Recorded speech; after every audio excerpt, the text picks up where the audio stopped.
तो चलें जी, आज आपके साथ एक ऐसे मीठे की रेसिपी शेयर करते हैं कि जो भी खाएगा ना उंगलियां चाटते ही रह जाएगा। बिलीव मी गाइस, इतना मज़े का, इतना टेस्टी बनता है ना। ये मीठा आपने पहले कभी नहीं ट्राई किया होगा। एक दफ़ा किसी को बना के खिला दिया ना तो हर दावत पे फरमाइश होनी है कि यही वाला डिज़र्ट बनाएं।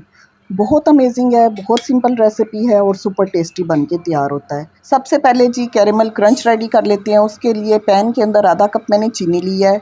चीनी को बस ऐसे ही मेल्ट कर लेना है चूल्हे के ऊपर रख के। मीडियम फ्लेम पे इसको हमने पकाना है।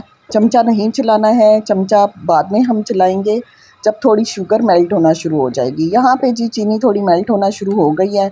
अब स्पैचुला से हमने इसको हिलाना चुलाना है ताकि सारी चीनी अच्छे से मेल्ट हो जाए।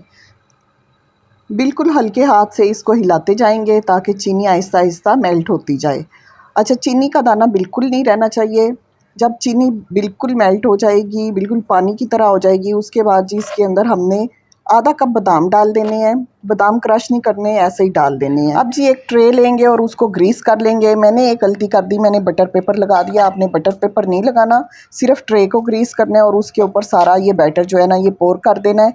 ये सेट हो जाएगा और हार्ड हो जाएगा तो क्रंच हमारा फिर रेडी हो जाएगा। बटर पेपर लगाएंगे ना वो ऊपर ही चिपक जाता है क्रंच के। अच्छा, बटर पेपर बिल्कुल भी नहीं लगाना। यहाँ पे प्याली के अंदर मैंने 4 टेबल स्पून वनीला कस्टर्ड के लिए हैं और उसके अंदर आधा कप दूध डाल के इसको अच्छे से मिक्स कर लिया है और एक बैटर सा बना दिया है। पैन लेंगे, उसके अंदर 1 किलो मैंने दूध डाला है, साथ ही आधा कप शुगर ऐड कर दिया और इसको हमने पकाना है। जब थोड़ा सा ये पक जाएगा, शुगर मेल्ट हो जाएगी और जो दूध है ना वो उबलना शुरू हो जाएगा तो इसमें कस्टर्ड हमने डाल देना है, जो कस्टर्ड हमने दूध में भिगो के रखा हुआ था। सिंपल तरीके से हमने कस्टर्ड बनाना है, जैसे सबको ही बनाना आता है कस्टर्ड, उस तरीके से हमने कस्टर्ड बना लेना है। अच्छे से हमने हैंड बीटर से मिक्स करना है ताकि कोई गुठलियाँ वगैरह ना रहें। कस्टर्ड को उतारेंगे और ठंडा कर लेंगे। यहाँ पे जी हमारा कैरेमल क्रंच बिल्कुल रेडी हो गया है। इसको देखा उतारते हुए ना थोड़ा सा मुझे मसला हुआ था क्योंकि सारा बटर पेपर इसके ऊपर ही चिपक गया था और बड़ी मुश्किल मैंने हटाया है। तो बटर पेपर आपने नहीं लगाना। अब इसको टुकड़े टुकड़े करेंगे और इसको मैंने चॉपर में डाल के चॉपराइज कर लिया था तो ये थोड़ा सा बारीक सा चूरा सा बन गया था। अब जी असेंबलिंग हमने बस करनी है सिंपल। हमें बनानास चाहिए, बनानास को कट कर लेते हैं। बनाना की कोई क्वांटिटी नहीं, आप अपनी मर्ज़ी से कम ज़्यादा कर सकते हैं। मैंने 6-7 केले लिए थे और इनको क्यूब्स में मैंने कट कर लिया है। कस्टर्ड हमारा बिल्कुल ठंडा हो चुका है, असेंबली का टाइम है। यहाँ पे एक ट्रे लेंगे, उसके अंदर सबसे पहले मैंने बनाना ब्रेड नीचे रखी है, जो मैंने अभी कुछ दिन पहले आपको बनाना सिखाई थी।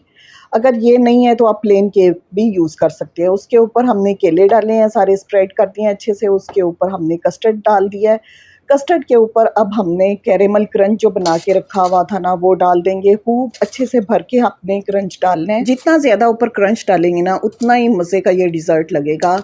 अब सेकंड लेयर में फिर हमने बनाना ब्रेड क्रश करके वो डाल दिया। बनाना ब्रेड की रेसिपी कुछ दिन पहले ही आपसे मैं शेयर कर चुकी हूँ, तो आप वो वीडियो देख सकते हैं। सेकंड लेयर में फिर हमने केले डाल देने हैं ऊपर। उसके ऊपर फिर हमने टॉपिंग पे सारा कस्टर्ड अपना डाल देना है। उसके ऊपर हमने जी क्रंच डालना है, खूब भर के क्रंच डालिएगा। फुल ऊपर से ट्रे भर दीजिएगा। बहुत ही मज़े का ये लगता है ना क्रंच ऊपर से डाल के। और इसको खूब ठंडा करें और फिर इंजॉय करें। इतना मज़े का, इतना अमेजिंग ये डिज़र्ट बनता है ना, एक दफ़ा जिसने खाया ना वो आपका दीवाना हो जाएगा। मैं श्योरली 100% श्योर आपको कह रही हूँ। बहुत मज़े की डिज़र्ट बनती है, तो लाजमी इसको ट्राई करें और लाजमी बताइएगा कि आपको आज की रेसिपी कैसी लगी। रेसिपी अच्छी लगे तो वीडियो को लाइक और शेयर करना मत भूलिएगा और एक छोटा सा कमेंट तो लाजमी बनता है, इससे हमें बड़ी मोटिवेशन मिलती है। थैंक यू सो मच जी। दुआओं में याद रखें। अल्लाह हाफिज़, बाय बाय।